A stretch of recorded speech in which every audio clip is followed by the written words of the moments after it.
É interessantíssimo quando a gente vê essa questão e essa defesa da economia criativa vindo pelas palavras de uma pessoa que tem uma experiência tão profunda no setor financeiro, né? Porque até há não muito tempo, o que a gente escutava era muito a defesa da economia criativa nas palavras de quem vem do setor cultural.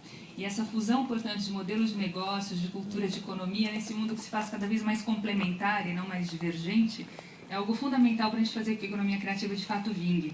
Nesse mundo em transformação, né, o Fernando bem mencionou a questão do zeitgeist, da gente aproveitar o espírito do tempo.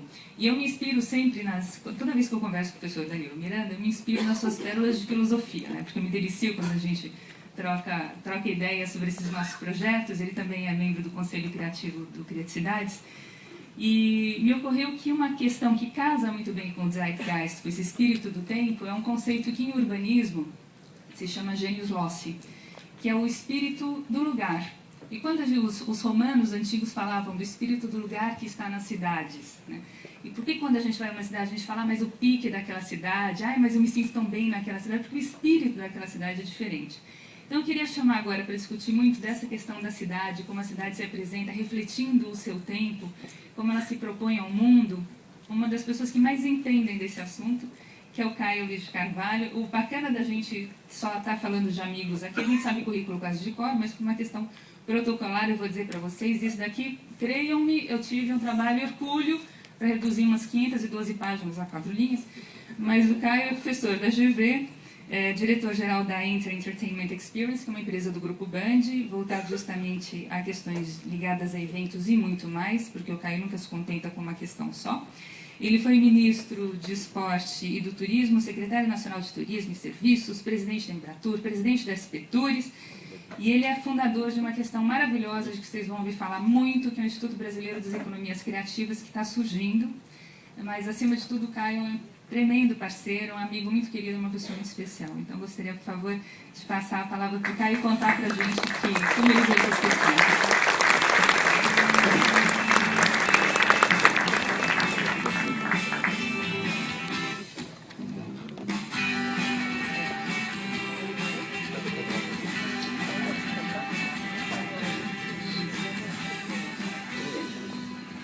Bom, boa noite a todas e a todos. Depois dessa apresentação estou inibido, depois dos meus 60 anos aqui, fiquei inibido com a Carlinha. Eu fiquei encantado, viu, Fernando, em assistir a sua apresentação, porque um dos grandes desafios de todos aqueles que acreditaram, quando os ingleses começaram isso lá atrás, e mais recentemente, era fazer com que executivos que comandam uma organização como o Santander pudessem acreditar. Você não só acredita, aposta, é parceiro, como você fala como um criativo, né? Isso eu acho que é a grande vitória. E a outra coisa é o seguinte, que espero que os meus investimentos no Santander rendam bastante para que eu possa pagar o Odilon Wagner, que há 2 anos atrás me apresentou a Cainha. E o Odilon está aqui, depois de muito tempo que eu não vejo, e eu fico muito alegre. Eu vou passar rapidamente, essa questão aqui às vezes atrapalha, né? Depois que você falou, teria tanta coisa aqui que não está aqui, ou redundâncias, mas eu vejo que esse momento é muito especial, porque na verdade vocês todos deveriam estar aqui hoje, né? Porque as pessoas que aqui estão são pessoas que se interessam e acreditam nesse tema. Mas criatividade, criatividade, né? Quem não é do setor, eu faço sempre questão de rapidamente colocar as transparências sem citar, né? O que o conceito britânico dos 13 setores, 12 setores aí que englobam as chamadas economias. Isso, obviamente, vai ficar à disposição, quem quiser essas transparências está à disposição. Mas a grande questão hoje é o que disse aqui a Cainha, né? Me preocupa muito, me preocupou quando, pela primeira vez em 2002, eu travei contato com o termo indústrias criativas, né? Em Londres, lá em Oxford, eu estava fazendo um curso, casualmente eu fui lá participar de um seminário, e lá eu travei contato com isso, me interessei, me debrucei, e obviamente que isso tinha a ver com a desindustrialização, não é que surgiu do nada. Os ingleses, percebendo a desindustrialização, resolveram apontar um caminho em que nós somos bons, né? Teatro, música, dança. E aí, hoje, a Inglaterra é, de certa forma, um benchmark dessa história toda. Mas o que me preocupa é esse excesso de terminologias que, perante os economistas, parece um pouco acadêmico, né? O academicismo, muitas vezes, atrapalha que a materialização de muitas desses nossos conceitos, né, que são, hoje eu acho que parte para a materialização com o projeto Criaticidades, eles atrapalham. Em novembro do ano passado, eu fui convidado para participar de um debate em Paris sobre economia púrpura. Né? Todo mundo, a Cainha quase enlouqueceu. Né? O Paulo Borges, o que é economia púrpura? O Odilon hoje poderia dar uma palestra sobre isso.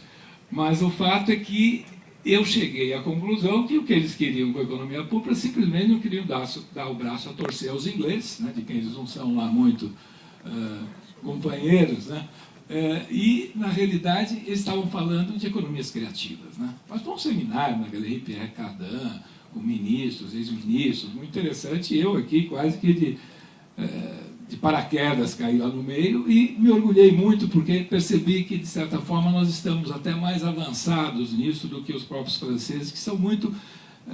eles são pessimistas com eles mesmos e eles têm tudo para trabalhar nesse setor. Né? Estão anos-luz à nossa frente, aliás, desde Luís XIV, Luís XV. Mas, de qualquer forma, esse excesso de terminologias me preocupa. O John Sorrell, que é hoje embaixador britânico para isso, em Portugal, quando se falou de economias criativas, um jovem que estava na plateia lá em Lisboa levantou-se assim: olha, economia criativa não, eu acho que é a economia do significado. Né?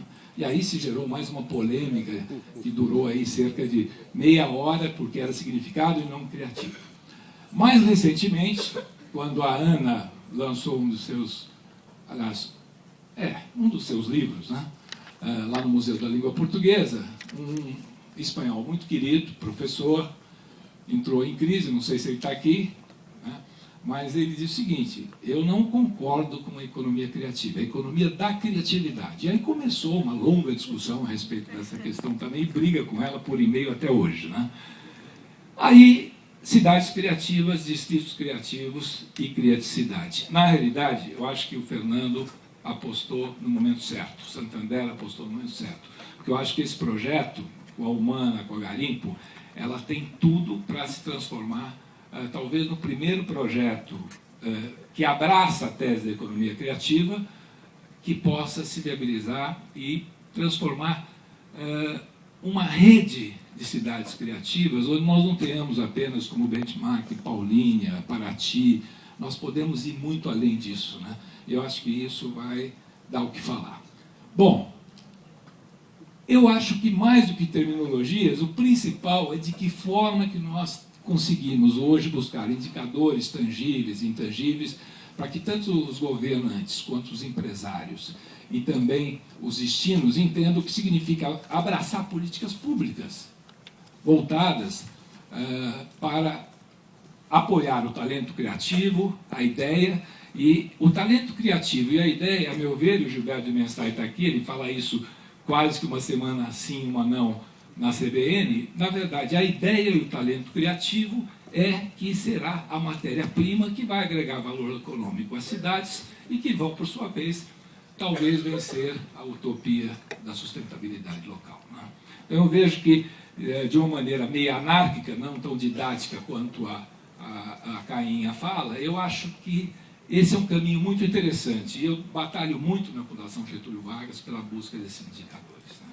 E temos aí perspectivas. Né? O Odilon, e agora eu quero voltar a isso, nós estávamos começando um trabalho de quanto significa para a cidade de São Paulo 200 peças em cartaz no final de semana. Qual o perfil desse público?